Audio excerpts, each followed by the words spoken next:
How a $100 walking pad took Jordan's lower back and stubborn belly fat from looking like this to looking like this. We're going to dig into it with Jordan today. We're going to talk about how during our last transformation challenge, he was able to lose 30 pounds of body fat in a mere 90 days. And guys, I want to remind you that our next challenge is open for registration. It's only $50 to enter. So let's talk to Jordan, find out what he benefited from this challenge and just what he did to lose that belly fat. I mean, look at this before and after. It's just fantastic.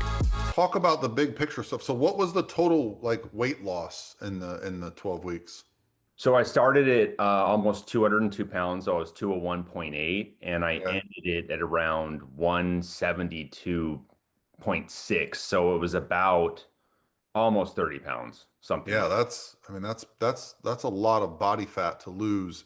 And I assume you kind of recomped a little bit because your after picture, you look pretty muscular. Wait, so let's talk about your nutrition, your diet when you started, and did you use the diets we provided? How did you do it? I mean, we started around, and this is really, I thought it was really high, but we started around 2650, I think. Let's call it, Okay. mid 2600 calories to start. Well, I was that's pretty good for 200 pounds. I mean, you're eating a decent amount. It's not Yeah, over. I mean, I remember telling my wife, I was like, I feel like I'm eating too much because I was satiated. I was having big meals, so it was a good part of the competition where I was Yeah. like, fed. And I was eating, 200, 220, probably 230 grams of protein. I was trying to keep the protein really high as And well. that's going to fill you up. People don't realize when you get your protein up, your meals become so much more volume to your food. Absolutely, yeah. So I've always been, a guy that eats like, a large portion of chicken, 8, nine Yeah. ounces or whatever it is, beef, stuff like that. So I kept that really high. And then, we stayed there for a couple weeks, I'd say probably 2 weeks, and I increased my steps. So that's how we started to, initially start to get some weight loss off. And I, What started. were you doing for steps? Were you literally just like going outside, walking in your house, just like finding time So, to? yeah, well, first of all, I bought a $100 walking pad. I watched all the podcasts of the, past winners and whatnot. So I bought a $130 walking pad from Amazon, got here the day that the challenge started. So I just literally stood there and worked. I'm a real estate agent. So I'm spending a lot of time at my desk on calls and things like that. So I literally just started walking on that. And then I would do structured cardio and weight training. I built a little gym downstairs many years ago, and so I have all the weights and everything, and that's how I get my weight training in. Let's talk about how aggressive you got. Like towards the end, what was the calories as low as they got, kind of the cardio or steps as high as they got? Yeah, so I started with about, probably averaging between 15 and 20,000 steps a day, which That's a lot. steps. It's like Okay, it's like 1,000 steps for 10 minutes of walking at like 3 mile there you go. Yep. pace.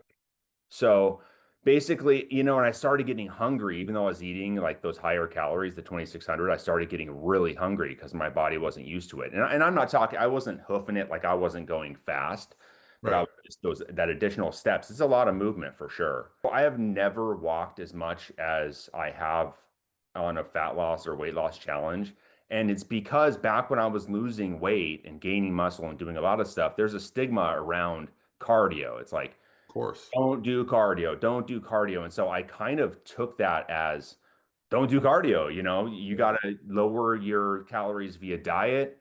And I just think that that's some just really bad, advice. And you start seeing it come out through recently about walking and getting those steps in.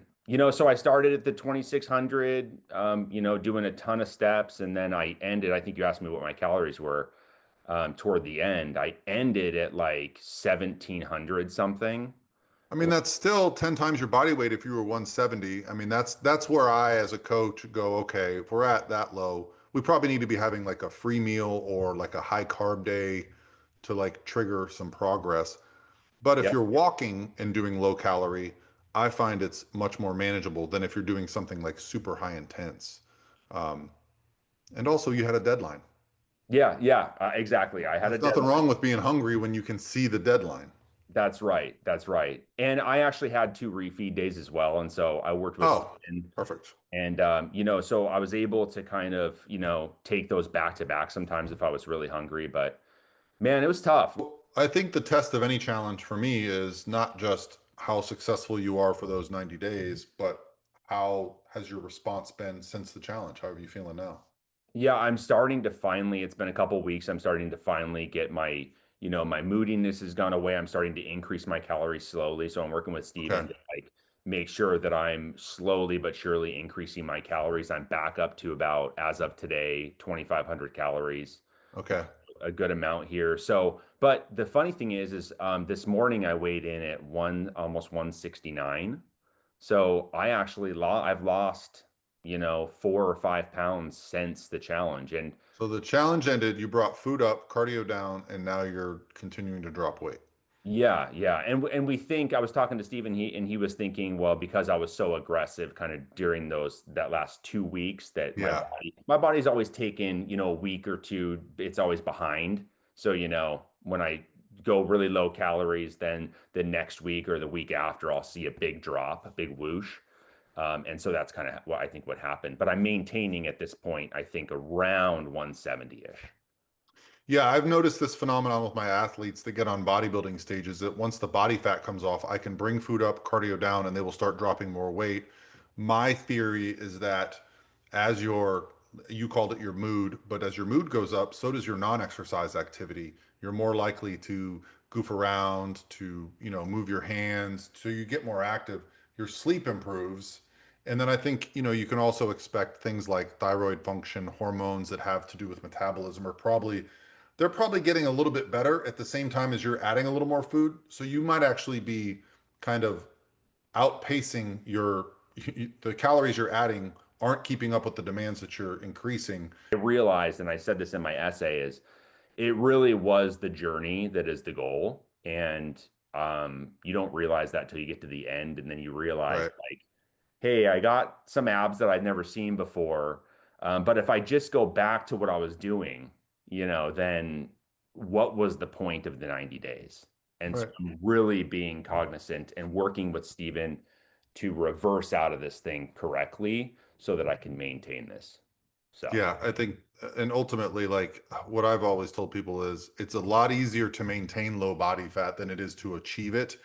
But you can't just put body fat right back on because you can't, that's very easy to do.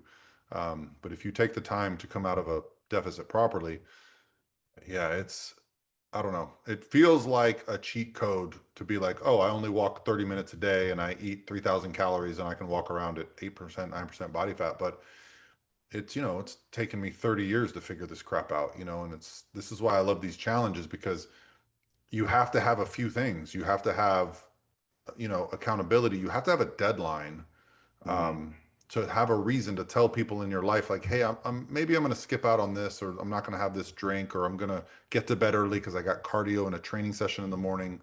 Um, so, man, it's just very exciting and fulfilling for me to see that obviously you've achieved this and you're kind of exploring what's next for you. All right, guys, hopefully you enjoyed that interview with Jordan. Now, our transformation challenge is open now. It's open worldwide.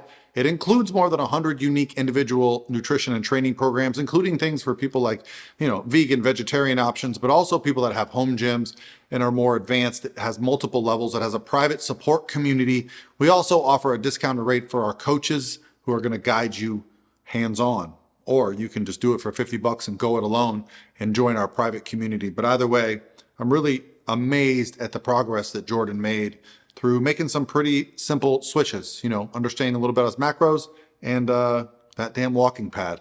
What a difference. All right, guys, hopefully you enjoyed it, and I'll talk to you tomorrow.